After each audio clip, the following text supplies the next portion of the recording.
혹시 이런 생각 해보신 적 있으세요? 나도 저 사람 못지 않은 것 같은데 왜 저 사람만 잘 되지? 비슷한 가게인데 왜 저 집만 유독 잘 되는 거지? 도대체 뭐가 다른 걸까요? 실력? 마케팅? 운? 막상 비교해보면 큰 차이가 아닌 경우가 굉장히 많습니다. 딱 한 가지 차이가 선택을 바꾸기도 해요. 그리고 그 선택은 일과 수입에도 영향을 주고요. 도대체 그 한 가지가 뭘까요? 지금보다 한 단계 달라지고 싶은 자영업자, 프리랜서, 강사분들, 그리고 열심히 하는데 왜 나만 제자리지? 하고 답답하셨던 분들, 오늘 실제 사례를 통해 그 차이가 뭔지 바로 보여드릴게요. 자, 이분 한번 보세요. 어떤 분인지 보이시나요? 이름은, 직업은, 또 경력은, 어떤 분위기의 사람인지 몇 초만 봐도 어느 정도 감이 오죠? 맞아요. 20년 경력의 웃음치료사 유사랑 강사님입니다. 밝고 에너지가 있고 사람들과 함께하는 강사라는 느낌도 바로 옵니다. 유사랑 강사님은 이런 분이었구나. 바로 파악할 수가 있어요. 그런데요, 과연 처음부터 이랬을까요? 아니에요. 예전에는 검색도 잘 안 됐고 블로그를 봐도 어떤 사람인지 바로 보이지가 않았어요. 그런데 실제로는 20년 동안 방송, 교회, 복지관, 각종 기관을 오가며 4,000시간 넘게 강의해온 베테랑 강사셨어요. 그러니 본인도 답답하셨을 거예요. 이렇게 오래 해왔는데 어떻게 해야 더 많은 사람에게 나를 알릴 수 있을까? 변화하고 싶어서 저희를 찾아오셨어요. 원하는 것도 분명하셨어요. 제 밝은 에너지와 사랑을 더 많은 사람에게 전하고 좋아하는 강의를 오래 이어가고 싶어요. 그렇게 저희와 함께 변화를 시작했습니다. 가장 먼저 바꾼 건 사람들에게 보이는 이름이었어요. 기존에는 선한 이웃 유사랑이라는 이름을 사용하고 계셨어요. 따뜻한 이름이지만 처음 보는 사람은 무슨 일을 하는지 바로 알기가 어렵죠. 그래서 웃음치료사 유사랑으로 통일했습니다. 이제 이름만 봐도 웃음치료를 하는 강사구나 바로 알 수가 있어요. 그리고 단지 직업만 보이게 바꾼 건 아니었어요. 유사랑 강사님의 강점이었던 밝음과 사랑, 사람을 편하게 만드는 에너지, 이것들도 같이 살렸어요. 어떠세요? 훨씬 밝고 유사랑님다운 느낌이 나죠? 첫 화면부터 실제 활동 모습이 보이게 하고 한 문장도 적어줬어요. 웃음에서 시작해 마음까지 여는 사람, 웃음치료사 유사랑. 새로운 모습을 만드는 게 아니라 원래 가지고 있던 강점을 사람들이 바로 알아볼 수 있게 보여준 거예요. 그리고 다시 검색해봤습니다. 전에는 찾기 어려웠는데 이제는 웃음치료사 유사랑으로 검색되기 시작했어요. 이제 사람들이 이분을 발견할 수 있게 된 거죠. 그런데 검색된다고 바로 선택이 될까요? 아니죠. 누군지 보이게 바뀌었다면 그 다음 질문은 이거예요.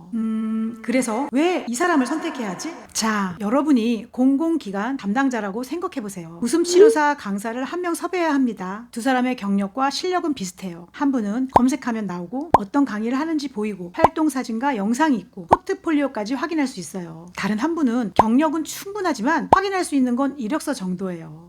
여러분이라면 누구에게 먼저 연락을 하시겠어요? 아마 확인할 수 있는 사람일 거예요. 실력이 없어서가 아니라 선택할 근거가 보이느냐의 차이인 거죠. 실제로 유사랑님에게도 비슷한 일이 있었어요. 어느 날 기관에서 포트폴리오를 보내주세요 라는 요청이 왔어요. 그런데 유사랑님은 당시 구직용 이력서를 포트폴리오로 쓰고 계셨어요. 경력과 자격은 보이지만 어떤 강의를 하는지, 어떤 현장 경험이 있는지, 왜 유사랑 강사를 선택해야 하는지까지 보여주기에는 부족했죠. 그래서 구직용 이력서가 아니라 유사랑 강사를 보여주는 포트폴리오를 만들었어요. 20년 경력, 강의 분야, 주요 활동, 실제 현장 자료를 한눈에 볼 수 있게 정리했습니다. 이제는 단순히 경력이 있는 강사가 아니라 왜 이 강사를 선택해야 하는지까지가 보이게 된 거죠. 그런데 포트폴리오는 누군가 요청해야 볼 수 있잖아요. 그래서 이번에는 유사랑님 자료를 한 곳에 모았습니다. 바로 개인 홈페이지요. 경력, 강의 활동, 사진, 영상까지. 이제 누군가 유사랑님을 궁금해하면 웃음치료사 유사랑 또는 웃음치료사 강사를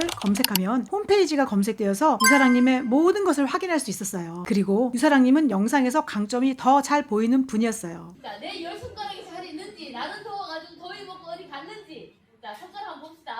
자, 하나부터 열까지 한번 내 손가락 10개 있는지 한번 봅시다. 자, 하나, 둘, 셋.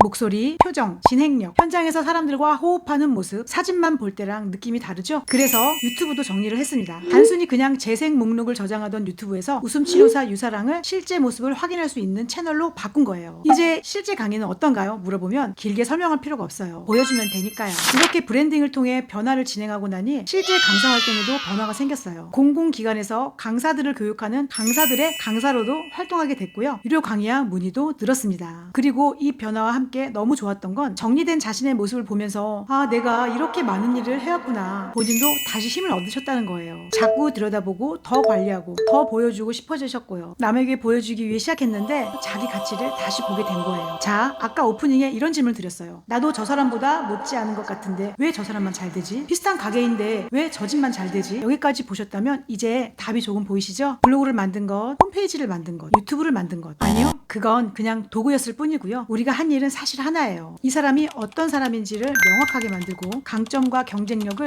사람들이 볼 수 있게 한 것. 그 도구로 블로그, 포트폴리오, 홈페이지, 유튜브를 사용한 거죠. 그래서 오늘 여러분도 딱 한 가지만 해보셨으면 좋겠어요. 홈페이지부터 만들 필요 없고요. 블로그부터 뜯어 고칠 필요도 없습니다. 먼저 나 또는 내 가게를 한 줄로 정리해보세요. 나는 누구이고 무엇을 잘하며 왜 나를 선택해야 하는지를. 예를 들어 개인이라면 남녀노소 누구든 이해하기 쉽게 가르치는 친절한 스마트폰 강사, 가게라면 아이와 부모가 함께 편하게 머물 수 있는 동네 카페, 이런 식으로 아주 간단하게요. 저는 이것도 잘하고 저것도 잘해요 하면서 여러 줄 쓰고 싶은 분들도 있어요. 좋아요. 그치만 그걸 다 보여주려고 하기보다 그 안에서 나를 가장 잘 설명하는 큰 강점 하나를 찾아보세요. 그 답이 잘 안 나온다면 새로운 자격증이나 새로운 채널을 먼저 만들기보다 내가 누구인지, 내 경쟁력이 무엇인지 정리하는 것, 거기서부터 시작해보세요. 새로운 사람이 되라는 게 아닙니다. 경쟁력을 더 키우고 뭔가를 만들어내라는 게 아니에요. 이미 내가 가진 것을 사람들에게 알아볼 수 있게 만드는 것. 여러분들이 원하는 변화는 바로 거기서 시작될 수 있습니다. 오늘도 천천히 함께 가겠습니다. 사라의 작업실이었습니다.